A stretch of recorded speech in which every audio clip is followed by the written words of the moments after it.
Friends అందరూ బాగున్నారా? నేను కూడా బాగున్నాను. షిరిడి అయితే దర్శనం అయితే అయిపోయింది ఫ్రెండ్స్. ఇంకా రూమ్ కూడా ఖాళీ చేసేసాము. ఇక అంటే షిరిడిలో ఇక్కడ తీసుకుంటాం కదా, సాయి ఏంటి దాని పేరు సాయాశ్రమంలో రూమ్ తీసుకున్నాం 2 days వరకు. అది కూడా కంప్లీట్ అయిపోయింది. 12కి కూడా ఇప్పుడు 11:45కి సబ్మిట్ చేసేసాము. బయటకు వచ్చేసాము. లగేజ్ మొత్తం తీసుకుని ఇంకా బయటకు రావడమే ఉంది. ఇక బయటకు వచ్చిన తర్వాత ఇంకా ప్లాన్ ఏంటంటే ఒకసారి దర్శనం చేసుకుందామా అన్నట్టు ఆలోచిస్తున్నాము. దర్శనం కుదిరితే దర్శనం చేసుకుంటాం, లేకపోతే 4 o'clock మళ్ళీ ట్రైన్ ఉందన్నమాట ఫ్రెండ్స్ మాకు.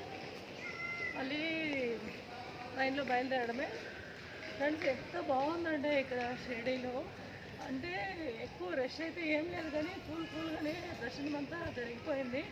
చాలా పీస్ఫుల్గా ఉందన్నమాట. ఇక్కడ వాతావరణం కూడా ప్రశాంతంగా అనిపిస్తుంది.